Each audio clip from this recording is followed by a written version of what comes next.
El sonido fue seco, brutal y definitivo, como el chasquido de un fémur humano al partirse bajo una presión insoportable.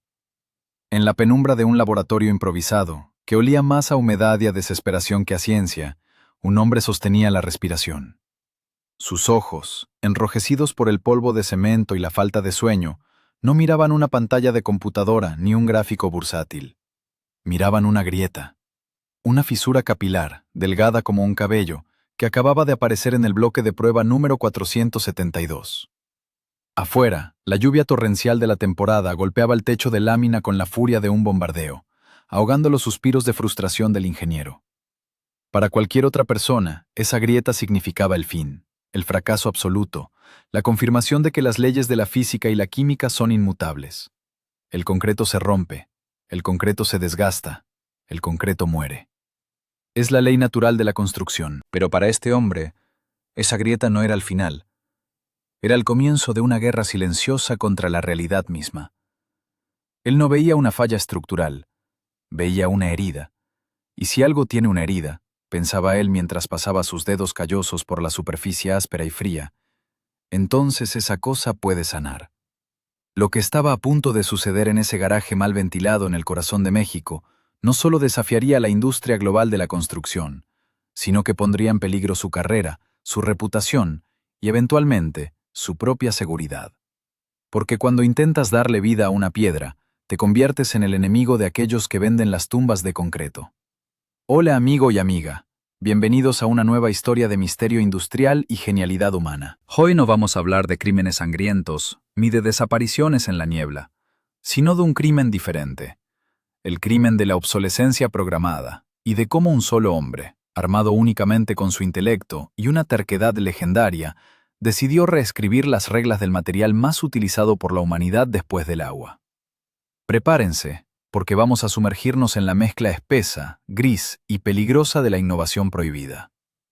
Para entender la magnitud de la locura que este ingeniero estaba proponiendo, tenemos que viajar en el tiempo.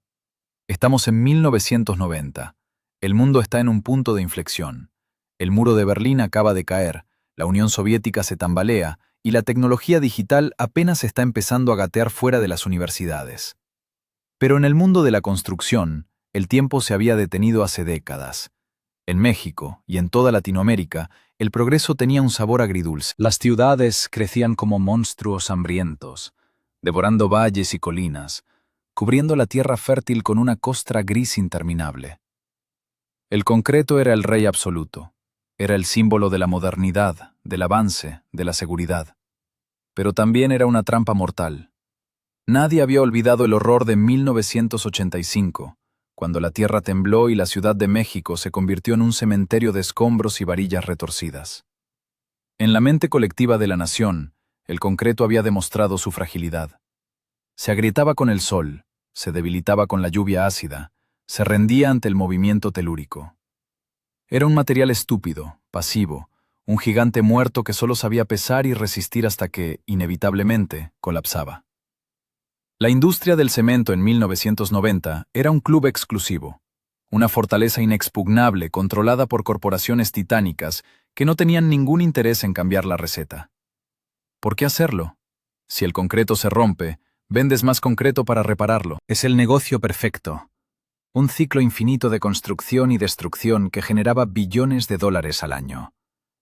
Las fórmulas eran sagradas, inalterables desde los tiempos de los romanos, perfeccionadas químicamente, pero conceptualmente estancadas.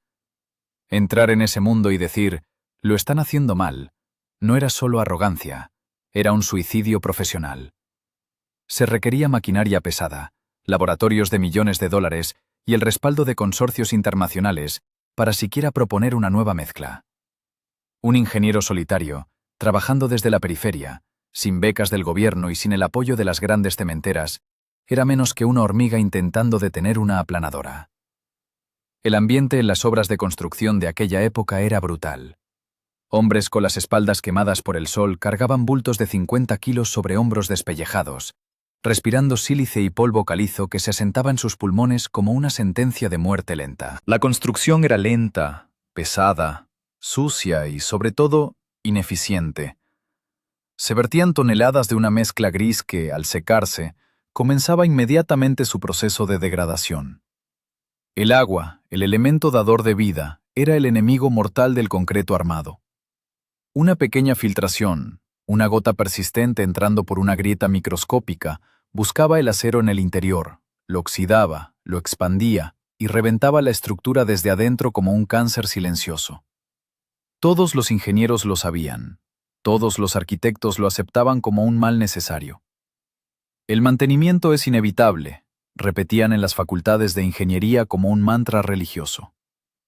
Pero nuestro protagonista, un hombre que creció viendo cómo la humedad devoraba las casas de los pobres y cómo los baches en las carreteras se convertían en cráteres eternos, se negó a aceptar ese dogma. En su mente, nacida de la necesidad y afilada por la carencia, germinaba una idea imposible, una idea que sonaba a brujería para sus colegas. ¿Y si el concreto pudiera tener un sistema inmunológico? ¿Y si, en lugar de ser una roca inerte, pudiera comportarse como un organismo vivo que se repara a sí mismo cuando es atacado? Mientras el resto del mundo miraba hacia el cielo soñando con satélites y naves espaciales, él bajó la mirada hacia el suelo, hacia el gris monótono de la banqueta, y vio el futuro. Para comprender el origen de esta obsesión, debemos retroceder aún más, lejos de los laboratorios clandestinos y las lluvias de los 90. Tenemos que ir a las calles polvorientas de un México que ya no existe, a mediados de los años 60. Nuestro protagonista, llamémosle Sergio por ahora para darle un rostro a la leyenda, no nació en cuna de oro. No creció jugando con sets de química importados de Alemania ni construyendo estructuras con costosos bloques de Lego. Su infancia tuvo el sabor metálico de la necesidad y el olor penetrante del asfalto derretido bajo el sol inclemente del verano.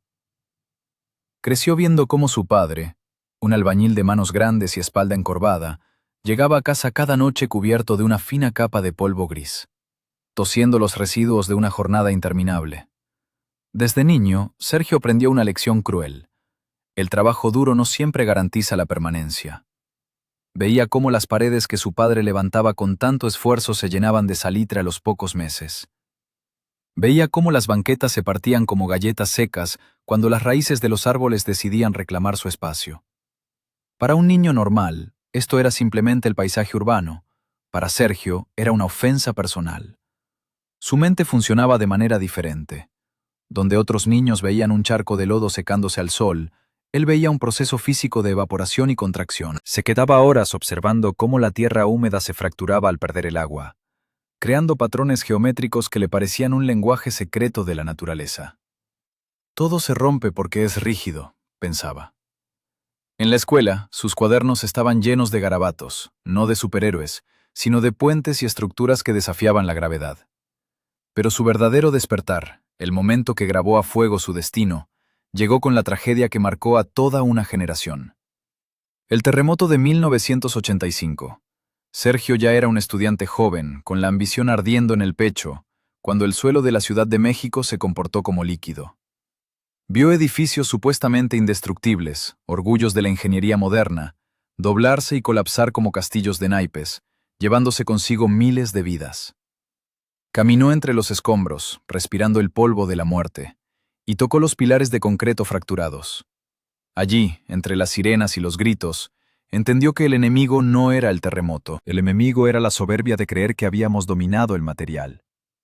El concreto había fallado porque era tonto, estático y muerto. Ingresó a la universidad, al glorioso y combativo Instituto Politécnico Nacional, la cuna de los ingenieros del pueblo. Pero Sergio no era el estudiante modelo que se sienta en la primera fila y asiente a todo lo que dice el catedrático. Era el alumno incómodo, el que levantaba la mano para hacer preguntas que nadie quería responder. Mientras sus compañeros memorizaban tablas de resistencia y coeficientes de carga para pasar los exámenes y conseguir un empleo seguro en una constructora del gobierno, Sergio pasaba las noches en la biblioteca, devorando libros viejos sobre química orgánica y biología. Sus profesores lo miraban con desdén. ¿Para qué lees sobre bacterias y polímeros, muchacho? Tú eres ingeniero civil. Tu trabajo es calcular vigas, no jugar al biólogo. No entendían que él estaba buscando la respuesta fuera de la caja. Estaba buscando la intersección prohibida entre lo orgánico y lo inorgánico. Su vida universitaria fue una batalla constante contra la carencia. No había dinero para materiales ni para computadoras avanzadas. Sus laboratorios eran la cocina de su madre o un rincón prestado en un taller mecánico. Comía poco, dormía menos. Sus manos siempre estaban manchadas, sus ojos siempre tenían ese brillo febril de quien ve algo que los demás ignoran. Se graduó, sí, pero con la etiqueta de excéntrico. Mientras sus colegas se compraban sus primeros autos y vestían trajes baratos para ir a las oficinas de corporativos en Santa Fe, Sergio gastaba cada peso que ganaba en sacos de cemento, aditivos extraños y probetas de vidrio. La gente comenzó a alejarse. Las novias lo dejaban porque no podían competir con su obsesión por las mezclas. Sus amigos dejaron de invitarlo a las fiestas porque siempre terminaba hablando de la estructura molecular de la calcita. Se estaba quedando solo, aislándose voluntariamente en una burbuja de teoría y experimentación. Pero había algo que lo diferenciaba del típico científico loco de las películas: su pragmatismo. Sergio no quería escribir un paper académico para que 10 doctores lo leyeran y lo archivaran en una estantería polvorienta. Él quería cambiar la realidad de las calles. Quería que la casa de la abuela en el barrio pobre no se llenara de humedad. Quería que las carreteras no mataran gente por culpa de los baches. Su genialidad no residía en su capacidad matemática, que era brillante, sino en su empatía con el material. Él sentía el dolor del concreto y estaba decidido a encontrar la cura, aunque para ello tuviera que ir en contra de todo lo que le habían enseñado en la facultad. La soledad se convirtió en su laboratorio y la falta de recursos, paradójicamente, se convirtió en su mayor ventaja. Porque cuando no tienes millones de dólares para desperdiciar, te ves obligado a pensar con una claridad aterradora. Y fue ahí, en esa soledad creativa, donde la chispa finalmente se encendió. La idea no llegó como un rayo en una tormenta, ni como una manzana cayendo sobre su cabeza. Llegó curiosamente observando la piel. Sergio se había cortado la mano con un borde de metal oxidado mientras trabajaba en uno de sus experimentos fallidos.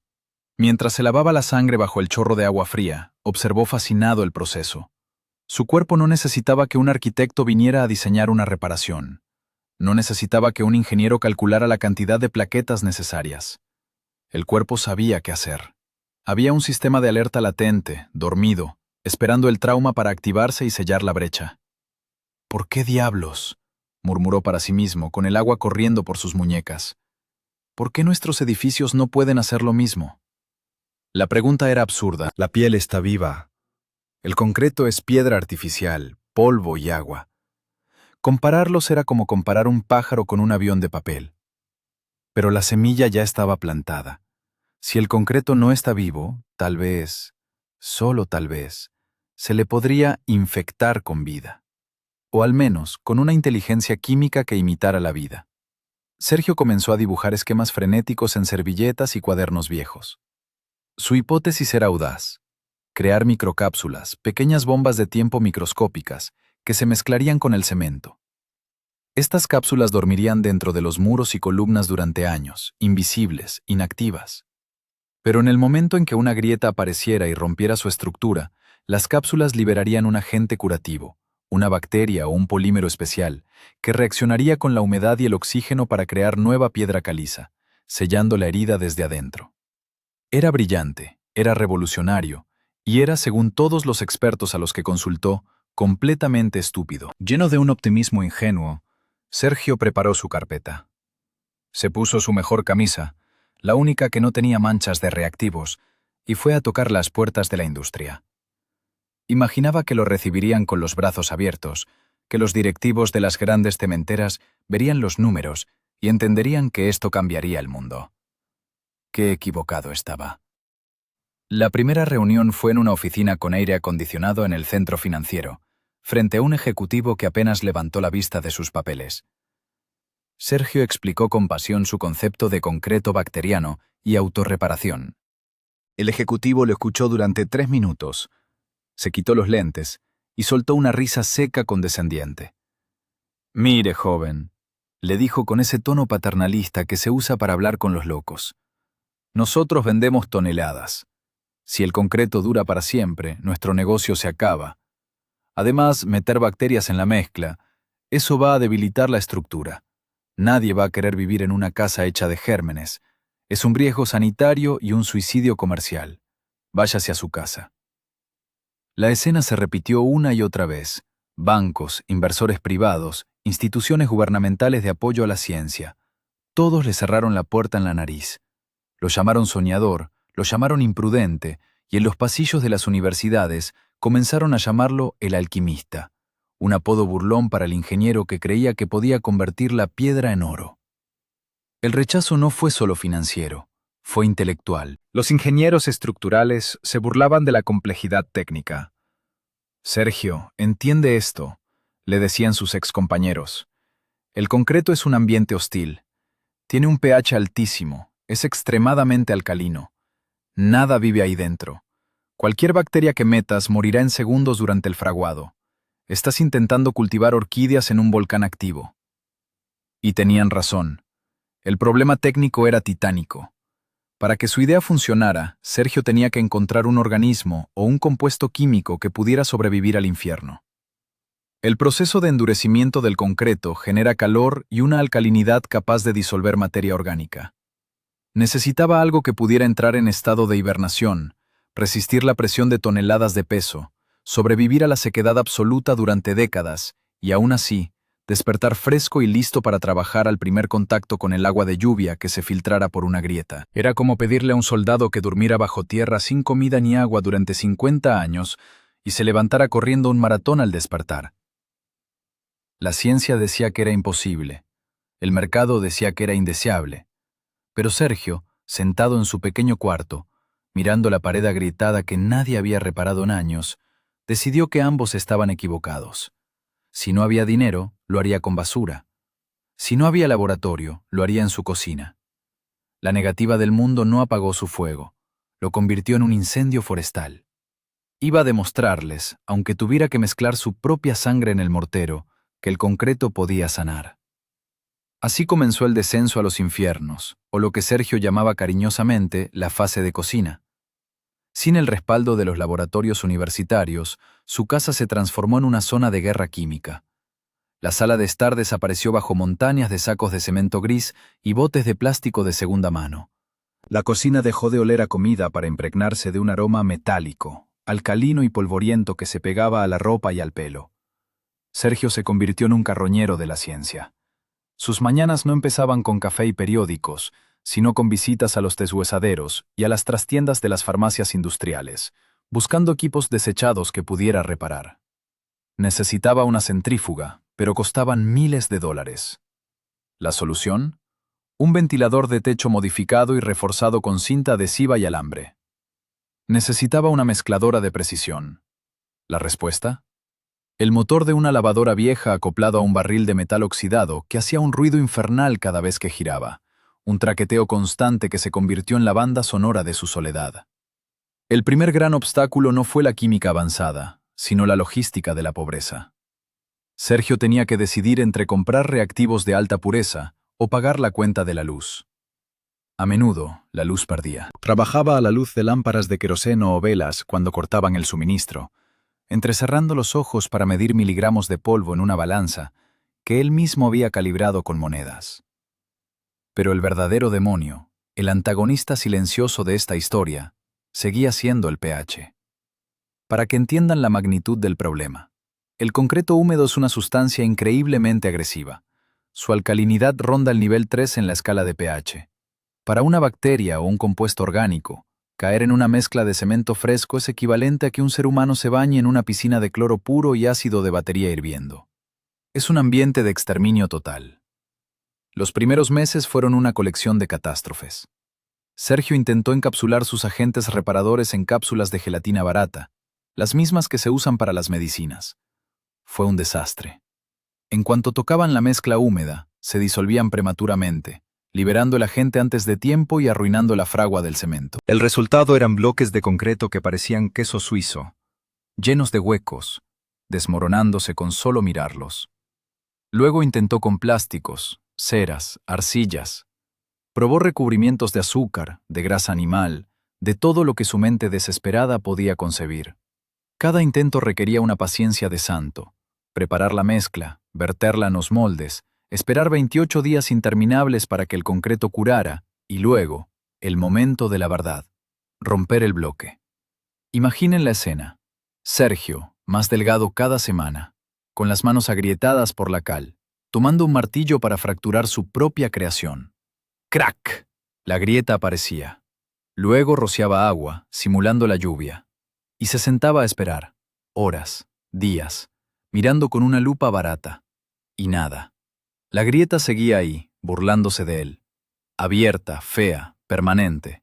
Sus agentes curativos habían muerto cocinados por el calor de la reacción química o habían sido triturados por la presión de la grava. Cientos de muestras terminaron en la basura. El patio trasero de su casa se convirtió en un cementerio de bloques fallidos, monumentos grises a su propia terquedad. Los vecinos empezaron a murmurar. Veían a ese hombre salir cubierto de polvo blanco, hablando solo, cargando escombros a la madrugada. El loco del cemento, decían. Pero lo peor no era el fracaso técnico, sino el agotamiento físico. La construcción es un trabajo para bestias de carga, y la investigación de materiales es un trabajo para mentes finas. Sergio tenía que ser ambas cosas. Cargaba bultos de 50 kilos él solo, mezclaba con palas hasta que sus brazos temblaban de fatiga muscular, y luego tenía que tener el pulso firme para usar la pipeta. Sus dedos sangraban. El polvo de cemento es abrasivo. Se mete en los poros, seca la piel hasta que se abre. Sergio usaba cinta aislante para vendarse las yemas de los dedos y poder seguir trabajando. Dormía 4 horas en un colchón tirado en el suelo, rodeado de sus pacientes de piedra. En sus pesadillas, el concreto lo enterraba vivo, llenándole la boca y la nariz, solidificándose a su alrededor. Pero cada mañana, al despertar con la boca seca y el cuerpo dolorido, miraba la tabla periódica pegada en la pared y volvía a empezar. Sabía que la respuesta estaba ahí, escondida en algún lugar entre el calcio y el silicio. Solo tenía que encontrar el escudo perfecto, la armadura microscópica que permitiría a su invención sobrevivir al infierno para poder hacer el milagro. Y entonces, en medio de la basura y el error, encontró una pista en el lugar menos pensado, la naturaleza antigua. La respuesta no estaba en la tecnología del futuro, sino en la biología del pasado. Sergio recordó sus lecturas sobre organismos extremófilos, esas bacterias imposibles que viven en los géiseres hirvientes de Yellowstone o en las profundidades ácidas de las minas. Si la vida podía prosperar en el infierno, podía sobrevivir dentro de un muro. Pero no podía simplemente comprar estas bacterias. Eran inalcanzables. Tenía que construir un vehículo para ellas. Tenía que crear un caballo de Troya molecular. Se obsesionó con la idea de la hidrofilia, una sustancia que amara el agua tanto como él odiaba sus fracasos. El momento más oscuro llegó un martes de noviembre. El dinero se había acabado por completo, literalmente. Sergio buscó en los bolsillos de todos sus pantalones y solo encontró pelusa y polvo de cal. Había vendido su televisión, su radio y hasta los pocos muebles que le quedaban para comprar un último lote de polímeros. Llevaba 2 días comiendo solo tortillas con sal. Su cuerpo estaba en huelga. Le temblaban las manos, tenía mareos constantes y una tos seca que no se iba, producto de inhalar sílice sin la protección adecuada. Miró su laboratorio. Un caos de cubetas sucias y sueños rotos. Sintió el peso aplastante de la realidad. Había desperdiciado años de su vida persiguiendo un fantasma.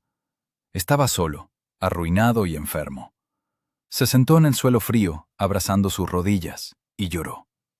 No fue un llanto heroico, fue el llanto feo y ahogado de la derrota absoluta. Pensó en rendirse, en ir a pedir trabajo de peón en cualquier obra, en olvidar esa maldita idea de que el concreto podía sanar. Pero entonces, mientras su mirada vagaba perdida por el suelo, se fijó en una mancha de humedad en la esquina de la habitación. Era vieja, verde y persistente. El agua había encontrado un camino a través del ladrillo. El agua siempre encuentra un camino. Y en ese instante de lucidez febril, su cerebro conectó los puntos que le faltaban. No necesitaba proteger el agente reparador del agua. Necesitaba que el agente usara el agua como detonador, pero que permaneciera inerte ante todo lo demás. La clave no era la resistencia bruta, sino la solubilidad selectiva. Con las últimas fuerzas que le quedaban, como un náufrago armando una balsa, Sergio preparó una nueva mezcla. Esta vez usó un enfoque diferente. En lugar de luchar contra la alcalinidad, decidió usarla. Creó microcápsulas hechas de un material que solo se disolvería al detectar un cambio específico en el pH provocado por la entrada de agua de lluvia en una grieta. Era un mecanismo de llave y cerradura. Mientras el concreto estuviera seco y sano, las cápsulas permanecerían duras como diamantes, protegiendo la carga preciosa en su interior. Pero si una grieta se abría y entraba la humedad, el pH cambiaría localmente, la cáscara se derretiría y ¡bum! La magia se liberaría. Trabajó durante 48 horas seguidas, sin dormir, impulsado por una adrenalina maníaca. Sus movimientos eran mecánicos, precisos, casi religiosos. Pesó, mezcló, vertió. Cuando terminó el último bloque de prueba, cayó desmayado sobre un montón de sacos vacíos.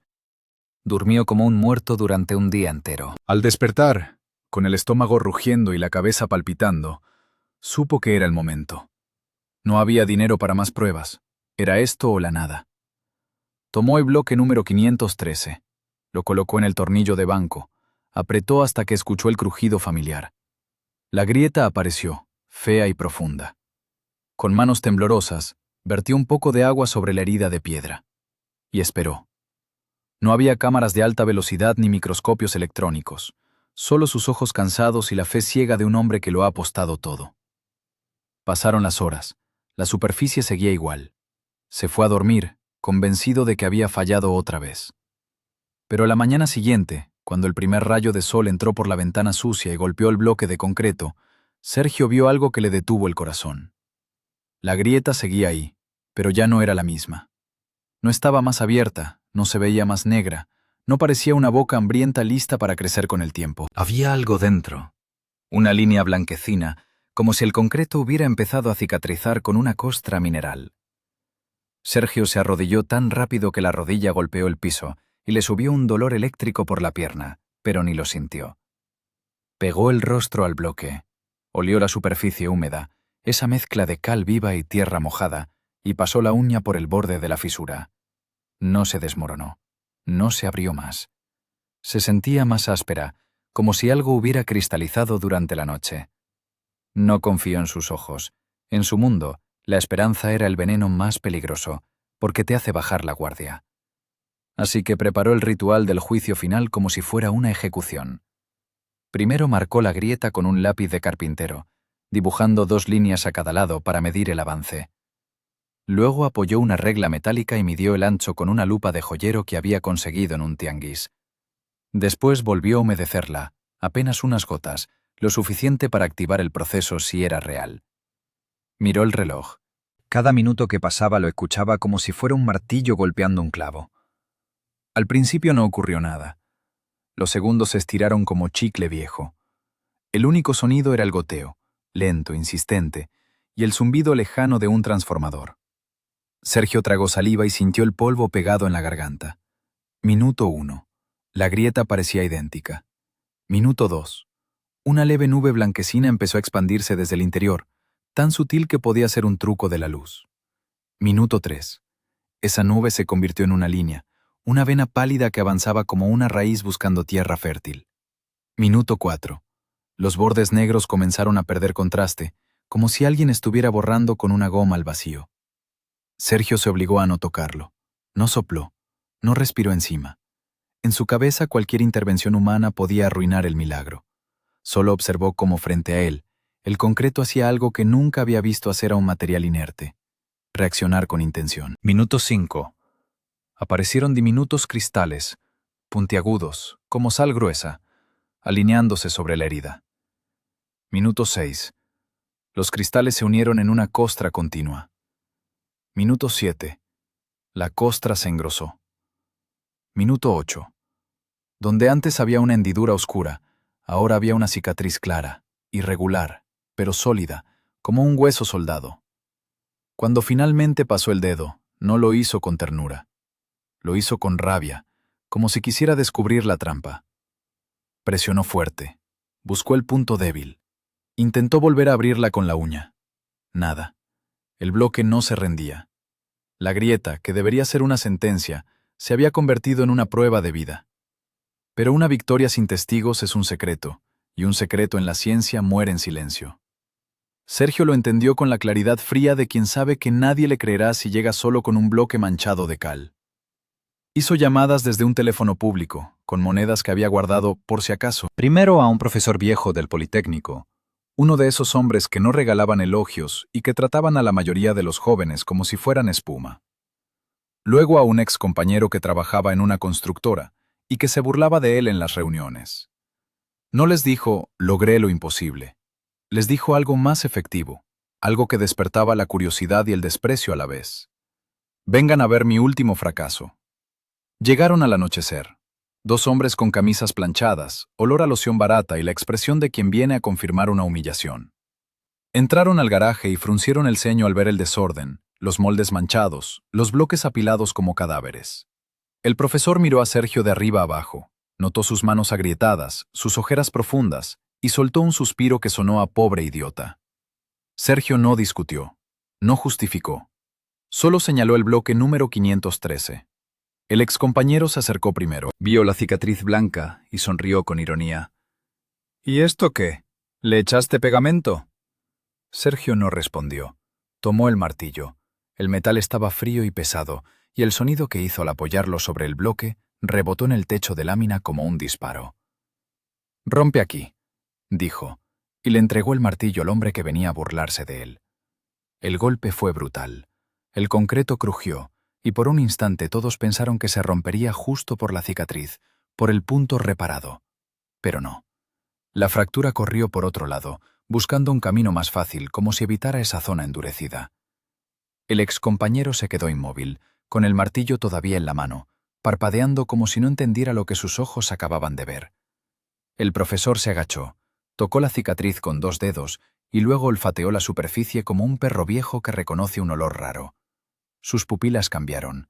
Ya no miraba a Sergio como a un estudiante necio. Lo miraba como se mira a un peligro. Sergio volvió a humedecer la nueva grieta, ahora delante de ellos, sin explicación, sin teoría, sin discurso. Solo agua, una herida y el tiempo. Pasaron minutos tensos en los que nadie se atrevía a hablar. El ex compañero tragó saliva. El profesor ajustó sus lentes. Y entonces, otra vez, la línea pálida comenzó a nacer desde adentro, lenta, implacable, como un organismo que despierta cuando huele sangre. La incredulidad se transformó en silencio, y el silencio, en una especie de miedo respetuoso. Porque en ese garaje, con olor a cemento húmedo y electricidad vieja, acababan de presenciar algo que, si era real y repetible, no solo cambiaba la ingeniería, cambiaba el negocio, cambiaba el poder. Y en un mundo donde el poder vive de lo que se rompe, un material que se cura solo no es un avance, es una amenaza. El éxito tiene un precio, y en el mundo del concreto, ese precio se paga con aislamiento. Lo que Sergio pensó que sería su boleto de entrada al Olimpo de la ingeniería, se convirtió rápidamente en una diana pintada en su espalda. La noticia corrió, pero no por los canales oficiales de las revistas científicas, sino como un rumor incómodo en las mesas de juntas de las grandes corporaciones. ¿Escuchaste lo del loco del garaje? Dice que tiene una bacteria que cierra grietas. Al principio fue curiosidad. Luego, cuando las pruebas independientes comenzaron a confirmar que la resistencia del material no solo se recuperaba, sino que en algunos casos aumentaba, la curiosidad se transformó en hostilidad fría y calculada. Sergio fue invitado a congresos, sí, pero no como ponente estrella, sino como una curiosidad de feria.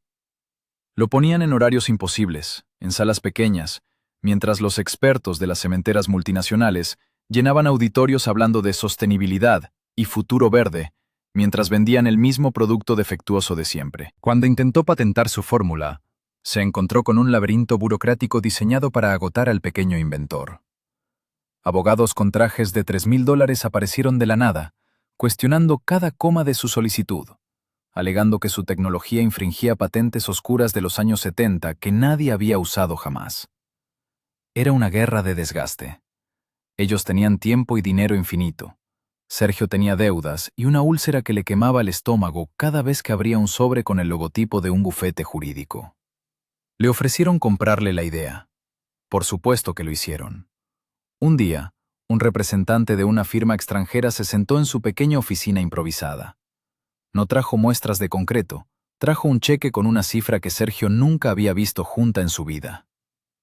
«Es por tu esfuerzo», le dijo el hombre con una sonrisa de tiburón. Nosotros nos encargamos del desarrollo a partir de aquí. Tú descansa, cómprate una casa en la playa, olvídate del polvo. La oferta era tentadora. Era la salida fácil. Pero había una cláusula en letra pequeña, una frase venenosa al final del contrato. Derecho exclusivo de no comercialización. Querían comprar la patente no para usarla, sino para enterrarla, para meterla en un cajón bajo 7 llaves y asegurarse de que nadie jamás fabricara un concreto que durara 100 años sin mantenimiento. Porque si el concreto no se rompe, ¿quién compra el siguiente saco? Sergio rechazó el cheque. El representante guardó la pluma con una calma escalofriante, se levantó y le dijo: «Buena suerte, ingeniero. El mercado es un lugar muy solitario». Y de repente, las puertas que se habían entreabierto se cerraron de golpe. Los proveedores de insumos químicos empezaron a decirle que no tenían stock de los polímeros que él necesitaba. Las universidades que le habían prometido laboratorios para pruebas a gran escala dejaron de contestar sus llamadas. «Se perdió el presupuesto», le decían las secretarias con voz monótona. Era un boicot invisible, un cerco de silencio levantado para asfixiarlo. Pero el enemigo cometió un error. Subestimaron la naturaleza viral de una buena idea. Sergio, acorralado en su propio país, miró hacia afuera. Europa, Asia, lugares donde la crisis climática y el costo del mantenimiento de infraestructuras viejas pesaban más que el lobby del cemento barato. Empezó a enviar muestras a Holanda, a Singapur, a Japón, y allá, lejos de la política local y los monopolios regionales, los datos hablaron por sí solos. Un laboratorio en Delft confirmó los resultados. El concreto se había reparado al 100% de su impermeabilidad. La noticia estalló, pero no en los periódicos locales, sino en revistas internacionales de biotecnología. «Ingeniero mexicano crea el concreto inmortal», decían los titulares traducidos. La fama internacional le dio un escudo, pero no le quitó los enemigos, solo los hizo más sutiles.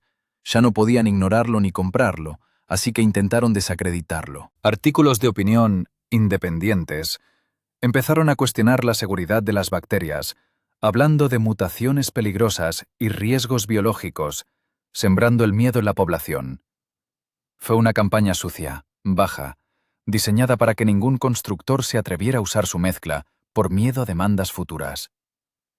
Sergio se vio obligado a gastar sus escasos recursos en demostrar, una y otra vez, que sus bacterias eran inofensivas para el humano, que eran simples bacilos que vivían en la piedra y morían sin agua. Pasó de ser inventor a ser defensor, gastando más tiempo en tribunales y entrevistas defensivas que en su laboratorio. La lucha le costó la salud. Su cabello encaneció prematuramente, su espalda se curvó un poco más, como la de su padre albañil.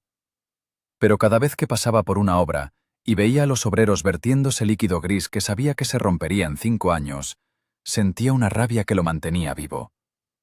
No lo hacía por el dinero, ni siquiera por el reconocimiento ya. Lo hacía porque sabía que tenía razón. Y en el mundo de la ingeniería, tener razón y no poder demostrarlo es una tortura peor que la muerte.